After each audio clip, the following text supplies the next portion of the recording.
You are about to watch me teach my students live, not scripted, not polished, no trying to look perfect, look, no over editing. So, real coaching, real strategies. And I want you to get a real breakthrough. So, this is your window into how I coach entrepreneurs, how your money, your mindset, and last but not least, your marketing strategy can make you millions of dollars in any line of work that you are, especially for us entrepreneurs. We have the capability to change the world. So, when those three things line up that I just mentioned, this is when your businesses will scale. So don't just watch this, study it, take notes, pay attention, and implement. And if you want to experience something like this live with me, opt in, show up to my free webinar, and let's go to the video. Watch me teach it live. In email, and this is important whether you're running a webinar or not, in any email that you are sending to your past clients, current clients, referral partners, your dream list, your future friend list, all of your lists in email. The PS, I want you to hear me on this, so listen up if you're multitasking. The PS is the most commonly read section of the email, other than the subject line, which is the hook to get them to open it. So once you have a great hook and they open the email, PS, when you bring a friend, you will receive, when you bring a friend and close the loan, make sure it's compliant. You guys don't promise things that your company doesn't allow you to share. You will receive a voucher for $500 off your closing costs when you purchase a home, right? Or when you refinance or when you receive financing. P.S. Book a call for a free 30-minute discovery session. P.S. If you've already refinanced or purchased with myself or another, person in our community, then please forward it to a family, friend, or coworker that needs to hear this. So when you put anything in the P.S., it really is like a blanket statement to get people to take action, share the post, want to show up, get them excited. My ex-mother-in-law, who's an absolute psychopath, she would put PS, PSS, PSSS to you, Uncle Tony. And she loved her PSs, but that's the only section that I would read. So it's really, plus that's where all the juice was. I was like, okay, well, who's she going after now, right? So as long as it's not me.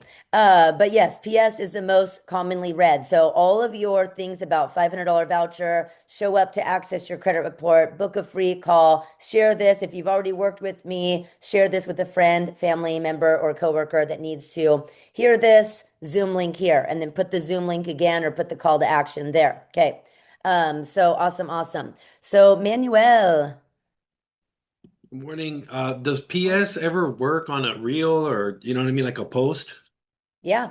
Um, your call to actions on a post is should be at the top, like right underneath your ad, right underneath your organic post. So you put your call to action, and then at the bottom of the copy, you can put PS, don't forget to comment or DM the word buy, or don't forget to book your free discovery session link in bio, or PS. So your call to action should be the very first line. So if you look at mine, if you look at my Tiff Rose Coach Instagram, you'll see comment leads if you want to close 3 more loans next month. And then I'll go into the lesson, the value, and at the bottom I'll say, don't forget to comment. And so that's kind of like the PS. You can say PS in it, but absolutely Manuel, but put it at the first part. So we're talking about two different things. One is the PS in an email is the most commonly read. The first line where you want to put your CTA or your PS, put that on the very first line of your organic stuff. Make sense, Manuel? Yes, it does. And I see your ads like 20 times a day. Are they Even different ads or are they the same? they look similar. They look similar. Okay. Okay. And where I used an app on my phone and you were there too. I'm like, man, she's everywhere. That's what Omnipresent. happens when you spend 25,000 in Facebook ads. So Okay, there we that I go. would hope that I show up, but I have it set with my team where each ad shows up maximum one time only in somebody's feed.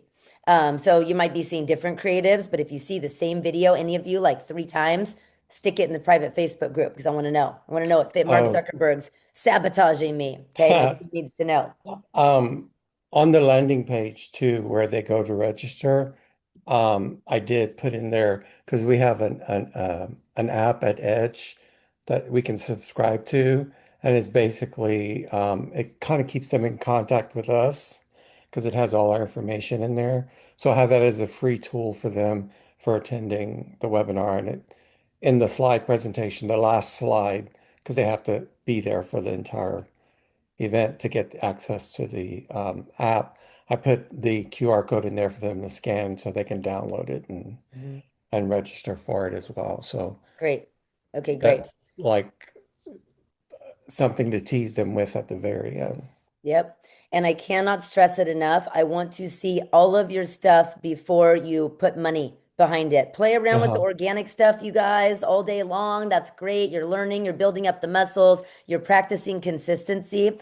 If you are Right. about to spend $1 or more on a Facebook and Instagram, anything on Meta platform, I want to see it in the private Facebook group. Please do me that honor, because I will save all of you so much heartache. This is part of why you've invested in yourself and entrusted me in your business, helping you with your business, because Right. I made so many mistakes that I had a QR code on the mobile device, which Tanya brought up a few weeks ago. You need to have a QR code app to be able to access a QR code when you see it on your phone. Like, what was I thinking? Or I had a link that said HTTPS // blah, blah, blah, apply with Tiffany. This was when I was at Guild. The link wasn't clickable, nor should I have it. And all it said was apply for a home loan, visit my website today. Absolutely exactly what I tell all of you, my friends, not to do. So pull the lever of my mistakes so that way you can get my wins lever pulled Hmm. faster. Hmm. Right. So please, please, please, all of you that are sharing these things, putting money behind it and putting in the time and effort, that's why you have me. Never, never hesitate for to ask in the private Facebook group. Build up that muscle for leaning on all of us, each other, and also my supporting team and myself, because I live for this. I live for this because I've been through so much trauma doing things wrong that I don't want you to do that. Bradley, one of my students in Ignite a couple years ago, he said, Tiff, I spent $2,500 on ads in 10 days, like, and nothing worked. Can you show me what's up? Oh my God. I'm like, first of all, why would you spend 25? But you have to scale the budget. There's so much that I've learned that I slowed it down for him, looked at his copy, checked his call to action, checked the buttons. The calendar link that he was sending traffic to on some of the creatives wasn't even open. It said not trusted link. So that's why he got nothing for his call to action button of book now. I couldn't even book with them. He's like, oh my God, I didn't realize that.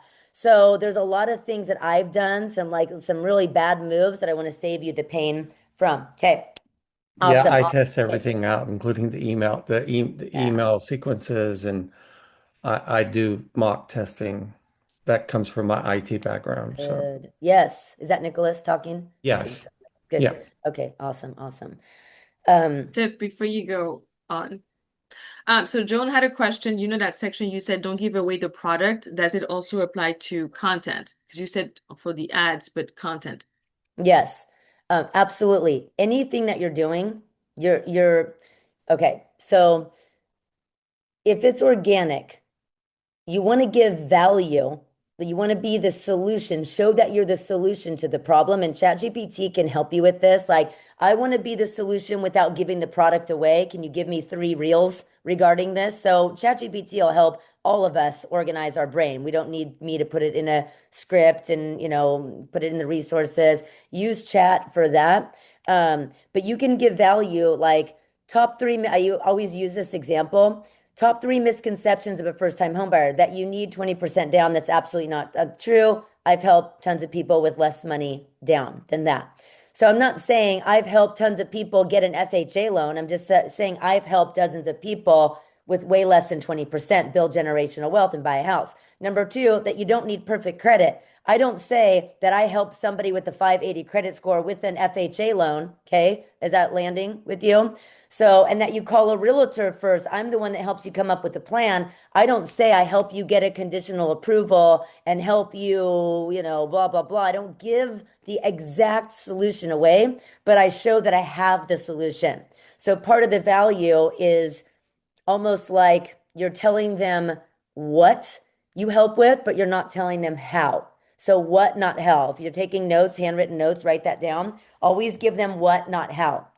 And I have to be careful about this in Invincible Lender because I give so much how that their brain starts to sizzle. Like, oh my gosh, like, and I like to over deliver, I like to over teach, but I don't mind giving it away, meaning like because I'm giving away some kind of secret or something. It's just you got to tell them why it works and what it is. But if I give them all the nuts and bolts, their head wants to pop off and they don't take action, they freeze. So you don't want to give people too much. And when it comes to a webinar, an ad, or even organic, you want to say, hop on the phone with me on Zoom. And that way, I will share with you to go deeper on how I'm the solution or how this product or the number one, I have a number one product right now that is, helping people, whatever, book a call and I'll tell you all about it. So you're giving value without giving it away. Is that answer the question, Christelle? Nicholas? It Whomever? does. Yeah. Okay, Joan? Okay, cool. So just be intentional. So part of what I wanted to talk about, which this is great, the back and forth, because what I have to present with you today is just a little bit shorter. So this is awesome. This is not getting in the way of what I wanted to share or anything like that. But part of the way that I teach you is I want you to be intentional about everything you do. Part of my problem, I entered Kingdom Builders in my church to learn how to bring God into the workplace. So I caught myself check marking the box, like reading the lesson. They had me order this book on Amazon that I guess like churches across the United States use the same book for Kingdom Builders. And I would speed read through it. I'd write my notes because I just wanted to check mark the box and be ready for the Zoom call. Well, what is my intention for even joining Kingdom Builders? What's my intention for reading these things and journaling it out and being prepared for the call? I caught myself, even when it comes to something so important like helping people understand the birthright of wealth. And I was doing something very important, but yet I was just check marking the box. So maybe that's a little bit extreme of an example. But when you post a video, what is your intention? Are you looking to get a call booked? Are you looking to help them out of their problem? Are you looking to help them say yes to themselves and show up to the webinar? What is your intention on it? Like, what result are you going to give them when you're creating this idea, when you're implementing this idea? So just really focus on like, am I intentional or am I posting because I just want to check mark the box? Like, am I sending Happy Easter or Happy 4th of July out because I just want to get an email out to my past clients? What is your intention? What do you want them to hear from you? And what do you want them to do with that information? So just really always think like, what's my reasoning behind this? And it'll really help your content pop better. All right. Do your batch work, do your videos, write your emails, right? Spend the time and time block and fill out your daily sheets and your needle movers and have a great weekend. I love you all and I'll see you next time. Bye.